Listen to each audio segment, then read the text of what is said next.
Hello and welcome to Mediumship Matters with me, Hannah Macintyre, episode 67. How you doing? So I've got to start today with something that presses all of my cringe buttons. All my cringe buttons. But it has to be done, which is to let you all know that I have launched my new mentorship program. And I have also redone my website. And I'm not going to blather on about it for 10 minutes, so you don't need to skip. Just if you're interested in the possibility of mentorship, or you just want to have a nose at my website, I'd love some feedback. It's hannahmedium.co.uk. Job's a good one.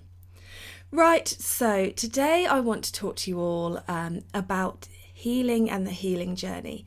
And I know that I've done a podcast about healing 18 months ago, but I've been really good today and I've not listened to it before I recorded this, because sometimes I think it's good to repeat things, and if I know that I've already said it, I'm going to have some resistance there. But second of all, I don't want to go back into my old way of thinking accidentally. Does that make sense? I want to make sure that what I'm sharing is completely what I'm getting at this moment, at this time. So as I said to you guys the other day, I'm feeling like I'm in a pretty good space at the moment, and I'm really feeling celebratory about that, because it has been a long time of just feeling stuck and like things aren't moving and things aren't going the way that I want. And I think we all have different seasons in our energy, in our lives that we need to acknowledge. And these seasons are not always matched to the seasons in nature that we're experiencing. But something that really feels at the moment in the UK, end of August, we're starting to think about autumn. To me, my energy at this time feels very much like spring. It feels like there's growth coming, shoots are starting to shoot out of the ground. Things that I thought had died are suddenly growing new bits, and things are happening. So it feels exciting and like a period of growth. And I think that I have been in winter for about a year. So not a lot of movement, not a lot happening, needing to go in, needing to reflect, needing to take it slow and steady, needing to be sort of wrapped up and pulled away from people for the most part. And I've definitely been through a period like that. So first question is, if you were to think about your energy right now, what season do you feel that you are in? Do you feel like you're right on the cusp of seasons changing? Can you feel a new energy coming in? Or do you feel that you're right in the thick of it right now? And there is a freedom in accepting your energetic seasons. There's a freedom in accepting where you're at and understanding that at this time you're powerless. You don't go out in your bikini in the depths of winter in the snowstorm and say, I'm still gonna tan. You accept that it's winter and you live a winter life. Well, it's the same with your energy. If you're feeling very much like you're in autumn and it's a season of letting go and reflection and coziness and inner warmth and starting to reflect about the year that you've had or the time that you've had, and analysing, looking at that kind of at that experiences, the experiences that you've had, so that you can put them down and lay them to rest, allowing yourself to recuperate. That's fantastic, as long as you know that that's where you're at and you can behave accordingly. So it's really important to be asking these questions of yourself, and it's not like the seasons here, that they don't follow in a pattern. You can go from summer straight into winter. You can go from spring straight into winter. You don't have to be following the cyclical patterns that we all know, but just asking yourself that, I think, really helps you to understand where you're at. Now I'm going to talk to you about mountains, because mountains are really coming in with Spirit and me at the moment. And I wasn't going to talk about them because I did a meditation for my subscribers that was up a mountain, and I was talking to somebody on answering a question. I think we talked about mountains then, and I thought, okay, enough with the mountains. And then I pulled myself some cards, and guess what's on the card? So sometimes you just have to do as you're bloody well told. Mountains. I want you to think about your spiritual journey, which is intrinsically tied to your healing journey. It's like a strand of DNA. You can't have one without the other. They are mixed together. They complete each other. And this healing journey, this lane that you're in, is for life. It never gets done. It never reaches a point where you just go, everything I need to be sorted is sorted. There'll be good points, there'll be bad points, there'll be points when you're tired and points when you're energized. But you are always aiming to climb that mountain. And if we think about heaven in the way that we all thought about heaven until the spirit world showed us otherwise, which is above us, in the sky, in the clouds. If you imagine on your spiritual journey, what you're trying to do is climb that mountain. And the higher you climb up that mountain, the closer to the sky you become. The closer to the sky that you are, the easier it is to communicate with the beings that float around on clouds there. Now, we know that's not how it works, but it's a really good representation of it. So when you sign up for wanting to feel spirit more clearly and strongly in your life, whether you want to be a medium with it or not, but when you sign up for this journey, you are starting that journey of climbing up that mountain. Now, of course, people climb the mountains who don't believe in the spirit world. I'm not going to get into all of that today. We are just talking about you guys who are listening and the journey that we're on. And of course, there are times when the ground gives way beneath you and there's a rock slide and you travel further down the mountain and you feel like you haven't progressed the way that you would want to. And there are times where you have to make camp and stay where you are on the mountain and just allow yourself to recover from the journey so far. That's where I've just been. And I think it's really important to understand that just like the seasons, if you imagine the seasons now on your journey, it's much, much easier to climb the mountain in spring when the air starts to warm up and you can see signs of growth and everything feels more alive than it is to climb the mountain in the depths of winter when it's icy and snowy and you just want to be inside and resting. So again, reflecting at where you're at. And I've been thinking about Amanda's question from the last podcast and how much we choose of this journey and how much is predestined of this journey and whether we can give up and rest. And I think that with the healing journey, your soul is always striving to absorb as much of the experience here as it can. And I do feel that there is always progression on the healing journey, whether you're consciously doing it or subconsciously doing it. And I think that's because that's why we come here. We come here to experience, to learn, and to grow.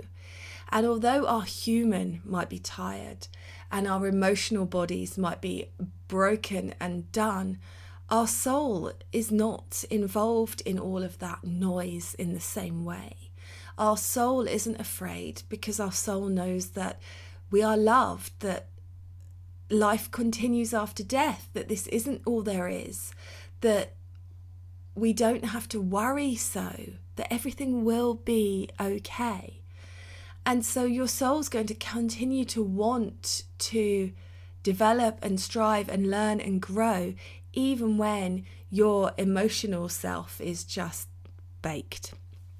Now, of course, your soul's not going to completely override your human, because it wouldn't, and you might find that things go more slowly or more gently, but definitely I think there is this balance between the soul growth, the knowing, the learning, the experience, the healing, and the wanting to rest and the wanting to start, and the human need to be in control. So we're trying to raise our vibration. If you imagine yourself climbing that mountain, you are always trying to raise your vibration to the next highest point that is available to you. And just like if you were climbing that mountain, along the way, you are going to need to upgrade your equipment. You are going to need to change things up. So keeping this metaphor going here. Oh, is it a metaphor or is it an analogy? Oh, I did English literature at A level and I still can't get these two sorted in my mind. It's whatever it is. It's the picture one.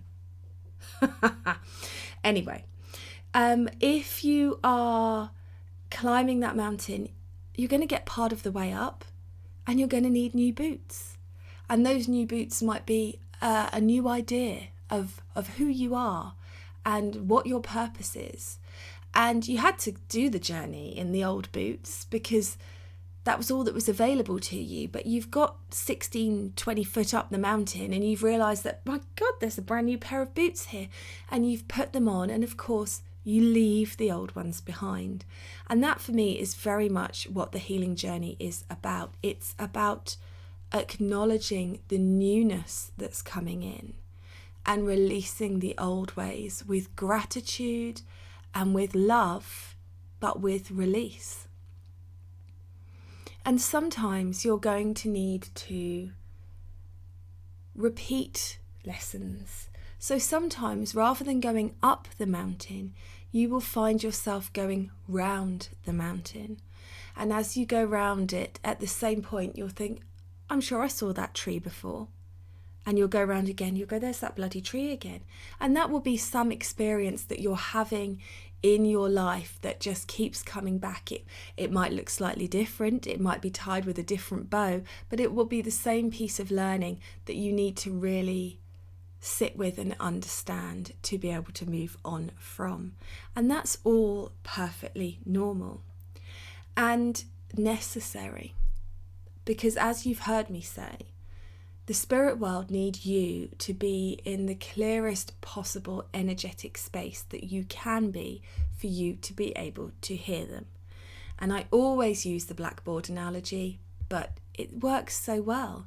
If you imagine your energy like a blackboard with everything that's going on in your life written all over it, some from 20, 30 years ago, some stuff recently, your shopping list, the things your mind's thinking about. Did you leave the water on? Did you need to turn it off?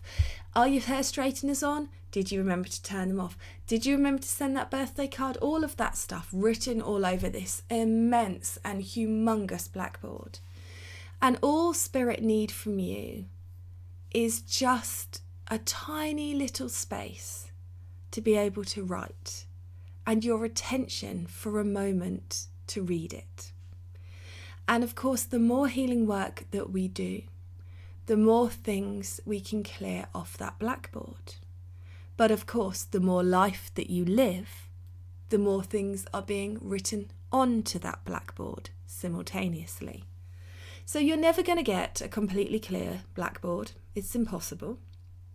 But you can get a clearer one. And one of the things that's really important to understand about healing is that it's available to everybody. Now, I am a Reiki master teacher, a Zui and angelic Reiki, and I think that Reiki is amazing. It's the mutt's nuts. It's one of my favourite things to teach. It's very transformational.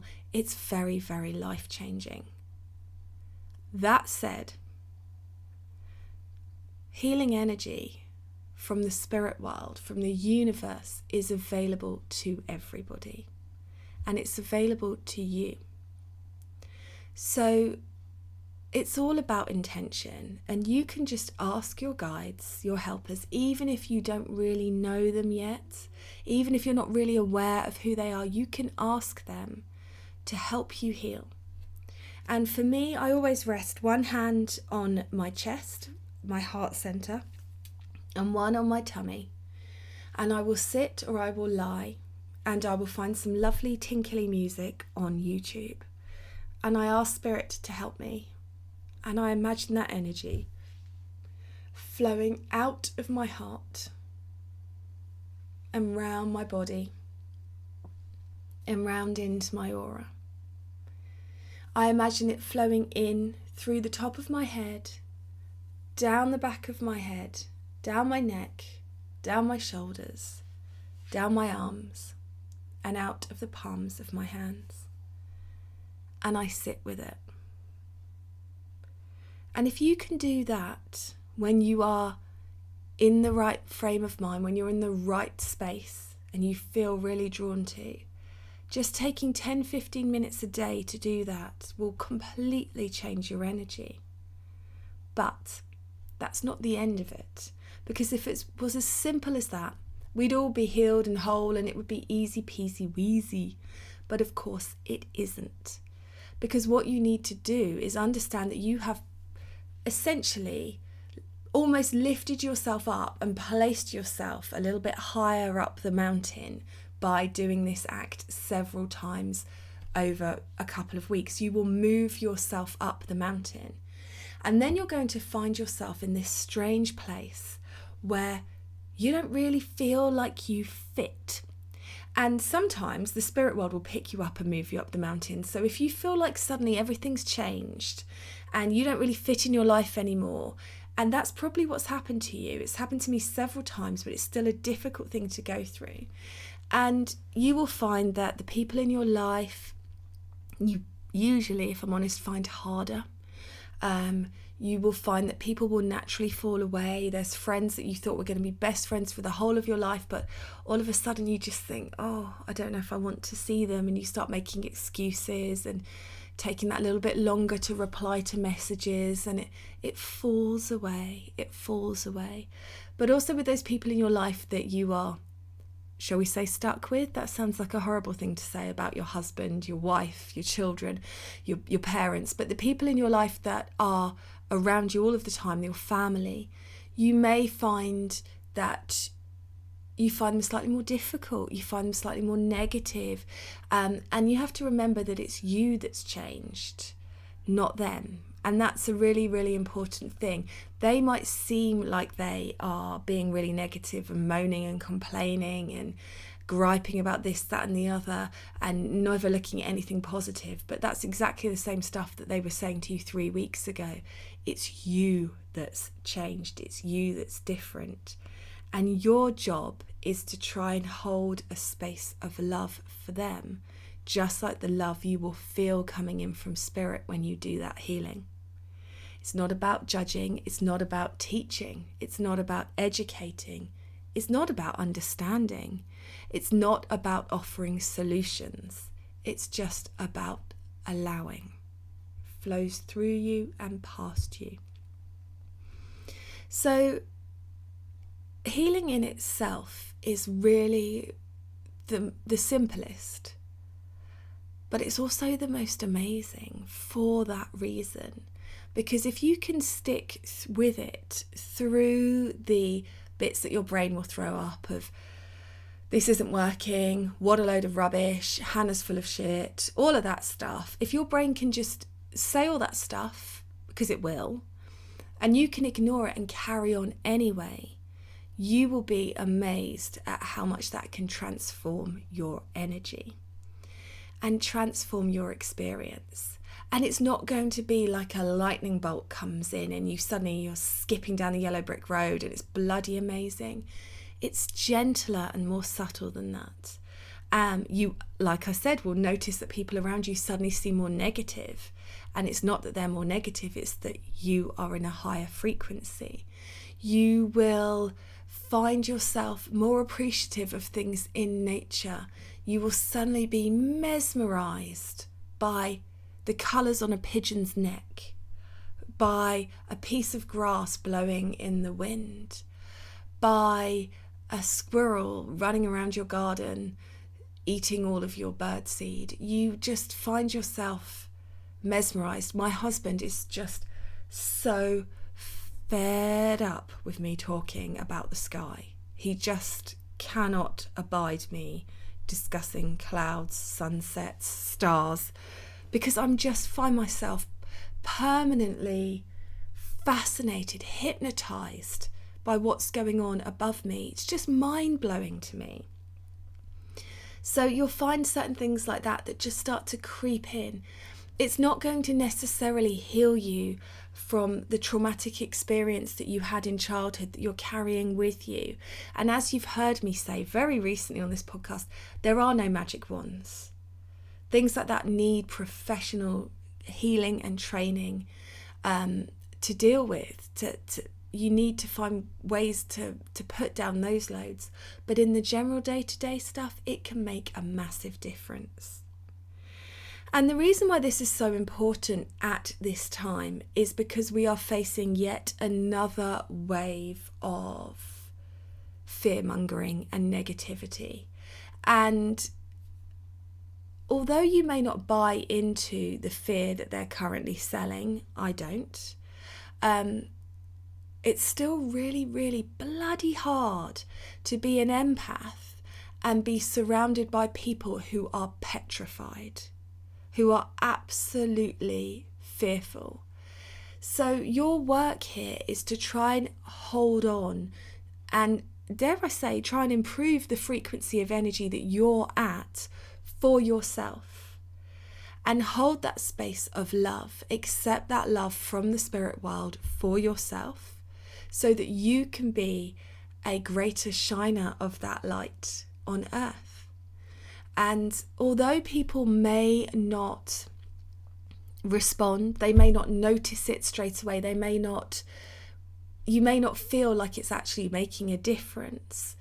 If you can hold that space internally when externally everybody's petrified and worried about their heating bills and worried about what they're going to do, then you are helping to make that change, and you are going to help people to experience the world differently. Even if it's subconscious, it's still so important. So that's what they're asking us to do at this time, is to focus on us and our healing and our vibration and our frequency. Follow the things that light you up. Follow the things that make you feel excited. Don't buy into the fear. Don't allow yourself to get dragged into this quagmire again. And you know what, guys? I hear you. I'm tired. I'm fed up with trying to swim against the tide. I'm exhausted from the last bloody crisis that we had in the UK. I'm fed up with hearing about people stealing, politicians and people stealing from people and living these lives of Riley while the rest of us are struggling. I'm fed up with it, but I also can't allow it in my energy. And so you've got to make sure you keep yourself on track. So now it's more important than ever to be in that space of gratitude, of love, of shiny, shiny light, and holding that space. The other thing they're asking me to talk to you about is that as we're going through and yet another transition with people on the planet, again, behaviours are going to come up for you to face yet again. So if you think of things that we've come here to learn, and we all learn from each other and our soul contracts and our families and the people around us, you can expect people to be trying to bring you back to that stuff from 20 years ago, for bringing up those behaviours that you thought you'd dealt with, that you thought had gone, that you thought was solved. And I have to say, the message that I'm hearing at this time, it's not about correcting it. And it's not even about dealing with it. It's about prioritising your peace and moving yourself away from it. No response is the best response at this time. And not allowing it in. You are not going to get resolution at this time by bringing up any bad behaviour with anybody that you want to be dealt with. Those conversations where you think you're going to be able to say, look, it really upsets me when you say that, it's going to be harder than ever to have those at this time. So this is your excuse time, peeps, to run away. To run away from it, to say whatever you need to say to get yourself out of those situations and prioritise your energy and your frequency and just remove yourself. So I hope that is making sense to you all, why they wanted me to talk about this. And one of the things that they are really hammering home with me at the moment is to be less instantaneous with my reactions. Generally speaking, when you're responding to something negative, an instantaneous reaction is not a healthy reaction. So make sure you're allowing yourself time to sleep on things, to have your reaction but have it privately. Take time to allow that to settle and then see where you want to be. It's not about fighting the good fight at this time and calling that stuff out. It's about retreat. And the fiery, fighty warrior side of me says, no, we have to fight. We have to hold people accountable. But actually, it's not what it's about. It's about where you spend your energy. And your energy at this time needs to be prioritised. It needs to be pulled back. It needs to be solely focused on you, on your growth, on your healing for this next chapter. Because things are going to happen soon and it's exciting. And I am still holding that space of we will come out the other side of this and we will get to experience the benefit of all of this crapola that we have had to wade through. So there we go. Focus on your healing. And of course, if you don't want to do the hands-on healing that I was talking about, there are so many other ways that you can heal. Journaling is brilliant. Walking alone in nature is marvellous. Sitting with a cup of your favourite tea and not speaking to anybody and not reading anything, not listening to anything, not on your phone, just sitting is a fantastic thing to do. If you're like me, you'll find yourself expelling lots of things in lists just to get rid of, to deal with, to get it out of your brain. Anything like that. It's all about clearing, cleaning and healing. And that's where they want us to be for the next chapter, which let's be honest, guys, better be the good one. I'll be right sulky if I'm saying to you in 3 months' time, and here we go again. But I have a feeling we're not done yet. So there we go. Thank you very much for listening. Let me know your thoughts. Does this all make sense to you? Where are you at? Does this resonate? Podcast@hannahmedium.co.uk. Have a great day.